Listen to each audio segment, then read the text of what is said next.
Welcome to the video. What I'm going to be covering in this session are the 9F 210Os that are in my collection. So first up, what we've got here is the final 9F that was produced by British Railways, Evening Star. This particular model is a Hornby model which came out round about the early 2000s, maybe the very late 1990s. It's what was known as the Railroad collection. Now, prior to this, I did have some of the earliest offerings that Hornby made of the 9F back in the 1970s, but I don't have them in my collection anymore. They're sort of packed away in the attic. I think they were called Silver Seal at the time, and these ones that I'm going to be talking to you about are the later variants of that model that was introduced in 1970. In other words, these are the very much retweaked models that Hornby improved in the early 2000s. So here we have Evening Star, and I'll point out to you the improvements that they did make to this particular model over the years. Probably the first improvements they made was actually to fit individual handrails to this model, and that's quite clearly demonstrated along the boiler. It's just moving a bit along to the front there. You can see that there is a separate handrail, but the main improvement that they made with this model was to actually lower the body to the chassis, because on its initial introduction the 9F was too high up off the rails, and that's one of the main reasons why I've decided not to use the early ones which I purchased on my layout, because they just don't look right. The other things which they've made to improve the look of the locomotive is that they dulled down the driving wheels, so they're not that bright silver anymore, and along with the Walshett's valve gear, con rods and coupling rods, you can see that they've also made those given them a duller aspect. Okay, if we look at the exhaust steam injector here, there it is. You can see that's already been picked out in a copper colour. But what I've done additionally is to also pick out the steam manifold pipework, which goes over the top in front of the cab. Now, that's a feature of these locomotives which is quite prominent. So that's a detail modification that I've made to this particular model. Now, if we go around to look at the front of the locomotive, you can see that this one's been used, or I have been using it to represent the Pines Express, which was a train that ran from the north, from Liverpool and Manchester down to Bournemouth, and it would use the Somerset and Dorset Railway, or length of railway, as part of the route through to Bournemouth. As you can see, it's got the unique head code which the Somerset and Dorset had, which would be the lamps placed in that position. Now, it didn't matter whether it was a freight train, a local train, or an express through train. Everything that travelled on that stretch of railway had that way of placing the lamps. There might have been sometimes when that lamp would be on that side. I'm not absolutely sure of that, but I actually used a picture to get this and represent it this way. And as you can see, there's the headboard there. Evening Star, of course, was given the special treatment for actually doing running that train as being the last steam locomotive built by British Railways. It only had something like 4.5 years service.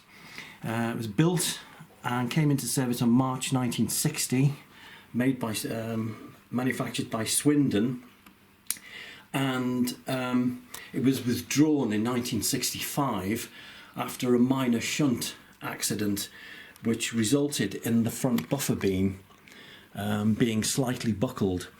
Now I've seen a picture of Evening Star with a buckled buffer beam, and it was really a minor works job. Even it might have not even needed a works job, but such was the haste with which British Railways wanted to get rid of steam that was the pretext for withdrawing it. So I don't even think it really reached 5 years service. Anyway, moving on to the next locomotive in the lineup, we have this one, which has been out quite a lot, and as you can see, this is a weathered version, and obviously I've not made any additional enhancements to that because there is no point, because that would detract from the idea of it being weathered. And I remember seeing these locomotives like just exactly like that. I think Hornby have done a very good job on that. I just love the way that the emblem and the number are almost phased out altogether. Now this one is paired up with the BR1C tender. As you can see, it's a larger one than on the one on Evening Star. This is either the BR1A or the BR1G. I don't understand necessarily what the difference is in the classification. All I know is that they look exactly the same and they have the same capacities, the 1A and the 1G. But going back to the weathered one, the 1C has a greater coal capacity. So we get 4,750 gallon water capacity, along with 9 tons of coal, or 7 tons of coal, according to where it's placed in the tender. Anyway, sort of moving along the locomotive, if we look at the front of this engine, there is one enhancement that I've made. No, I've actually got that wrong. I haven't actually done it on this locomotive. I will, pardon me for that, I will demonstrate where that is on my other ones, but it's not actually on this one. But I've got the lamps on the front indicating express freight, which is one of the main reasons for building and designing these locomotives. They were intended for long distance heavy freight trains. Having said that, Evening Star found itself working express passenger trains. There was an occasion back in 1960 when this locomotive, Evening Star, was the only locomotive that Canton had to haul the Red Dragon Express, which came down from Carmarthen through to Paddington, and there was a new engine that was put on at Cardiff, and this is the only one that they had. And such was its performance that the driver had to hold back and slow the train down because it was running so ahead of time. And the story goes that the drivers and firemen were queuing up to take that locomotive out again on an express train. Such was the excellence of the design, and the 5-foot wheels being no impediment to fast running at all. Quite something. It is actually said that these 9F210Os had less running resistance than a Britannia Pacific. Anyway, if we move along to the next locomotive, which is 92139, this is again in clean black livery, also with a larger B1C tender, and on this one I have picked out the exhaust steam injector pipework here. and along with the lagging on the steam manifold which goes over the top of the firebox here. And that just sort of, if you like, helps break it up a little bit in terms of the overall black livery. The other thing which I managed to do on this was to indicate that the axle boxes on the tender have roller bearings, and they were painted yellow so to enable maintenance staff to raise their awareness that these required special maintenance as and when they required maintenance. Interestingly though, because of the 10 coupled wheelbase of the 9F, it was considered not worthy of putting roller axle bearings on the axle boxes, because it would require a degree of accuracy which wasn't thought worthwhile for a freight locomotive. As it turns out, these were extremely free running steam locomotives anyway, so it just probably goes to show it didn't really need it. The other thing about, if I revert back to the Hornby model itself, is that they've actually replicated on the chassis the centre driving wheel being totally flangeless, which is exactly the way it should be. And there is a lot of play in the axle boxes on these, enabling them to go around set curves on model railways, which is very useful. Of course, the other thing I've done with this one is I've actually put coal in the tender. That just gives it a little another dimension of realism. But this locomotive is really well finished off because it's got the overhead electrification flashes on it on the back of the tender. If you just sort of come right round there. And also along the boiler in front of the cab. You can see here, and that's a neat touch. Okay, now if we look at the front of the locomotive, this is where I have made a modification, and I've got this right this time. I didn't do it on the weathered one. But the main modification I made to this was to grind down the moulded in smoke box door handles and actually put an etched turn brass one in. I don't know if we can actually see that. I'll point it out to you. Is that it there?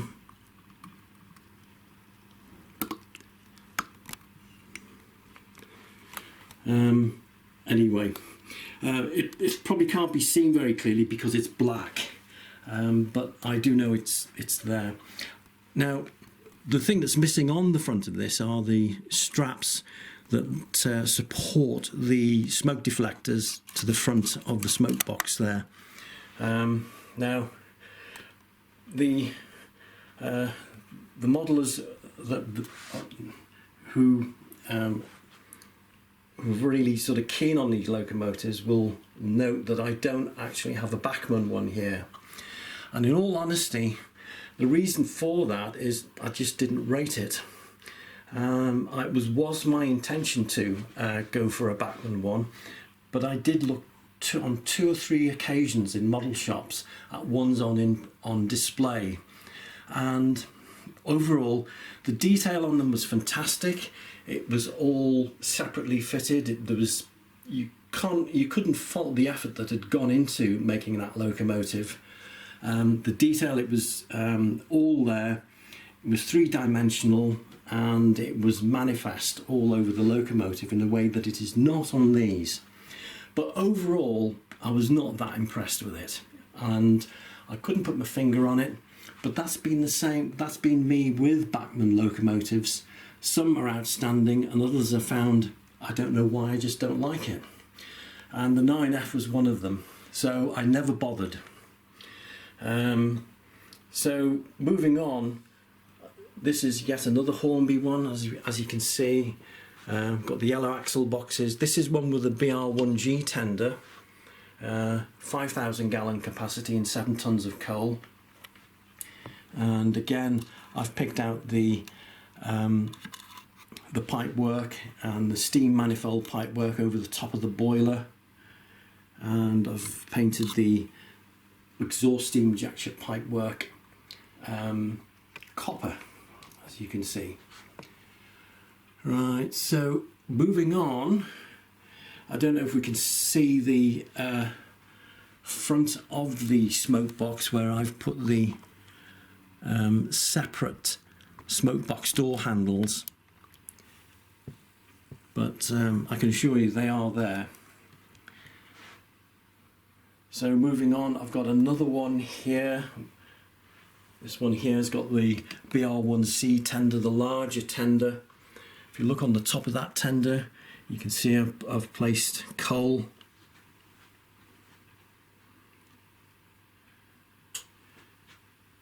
And again, if you look along the boiler, you can see there's the overhead warning flashes in slightly different places. They did vary according to where they were applied, which works they went through. Axle boxes picked out, roller bearings. I think they had Timken roller bearings on the tenders. Right, so if we move along, we come to the reason why I've decided to put the 9Fs up for review on this video. Now this one is the latest Hornby incarnation of the 9F, and this one I bought because I hadn't got one with the largest BR1F tender, which is what this is. This has a capacity of 5,600 gallons of water and 7 tons of coal. And if you look at it on the side, you can see that the top of that tender is different to the 1C. You can see that there's a slight. This is elongated, and the curve comes down here. When we look at the 1F, it seems to be at a bit higher. It's a bigger tender. Now, Hornby have gone the extra mile with this locomotive, and if we take a look alongside the actual loco and the boiler itself, I'll point a few things out. The cab seems a lot better.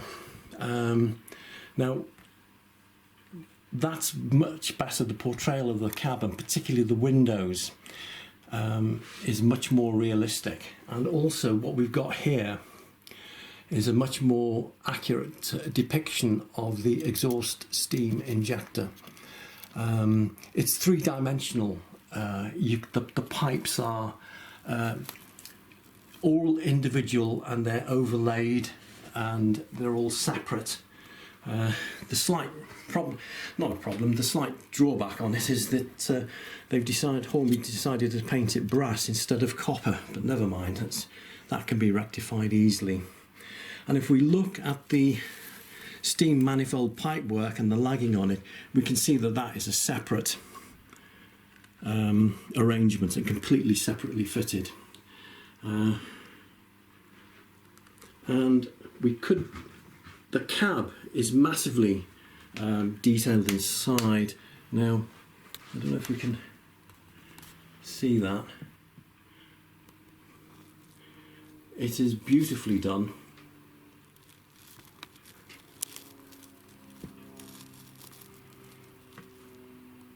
Yeah, it just about worked that out. Anyway, moving along, looking at the locomotive, the wheels are slightly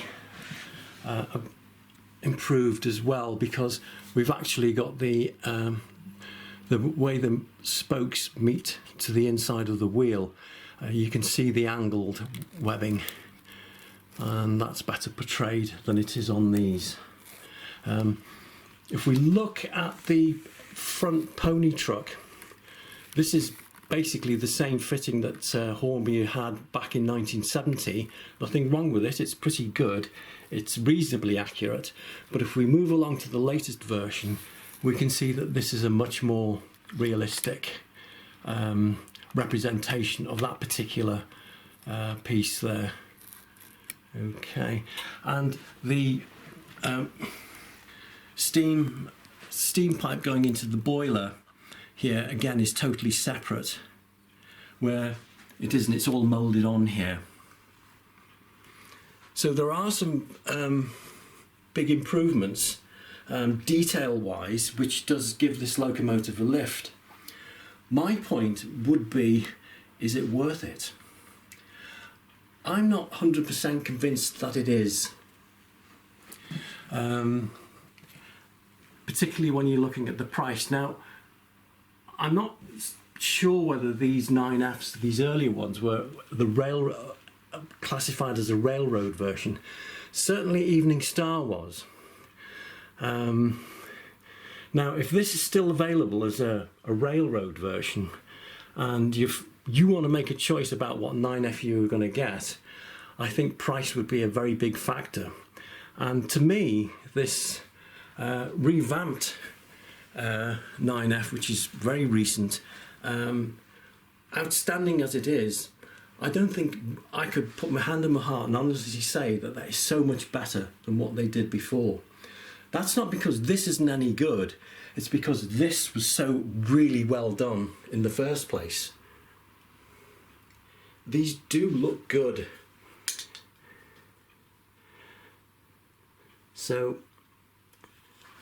if we move along to the final locomotive in the thing, what we have here is a Crosti boilered one, and this is fantastic.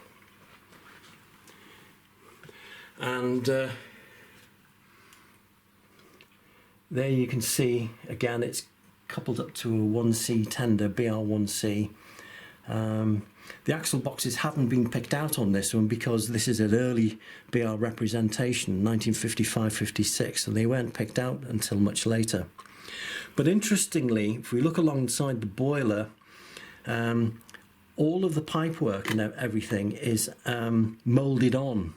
Now this was brought out more or less the same time as Duke of Gloucester, and Hornby decided that they were going to give modelers another option rather than have all that separately fitted detail, which unfortunately can have a tendency to just drop off. They would actually revisit the idea of actually having it all moulded in again. And that's what they've done. Now it's not the same as on the earlier locomotives, the earlier Hornby ones. This is much bolder and much thicker, and you can actually see the thickness of the exhaust steam injector pipework here. But it works, it doesn't detract from the model. And the steam pipes into the boiler are well represented. They're beautifully done. The actual safety valves, you can see that you can see the ribbing on them, which is not on the earlier models. But this really conveys the Crosti boilered 9F so well. You can actually see the secondary boiler underneath there, whereas on the other 9Fs you see that gap which sometimes they were given the nickname spaceships because you could see daylight, real amount of daylight underneath them. And of course that unique front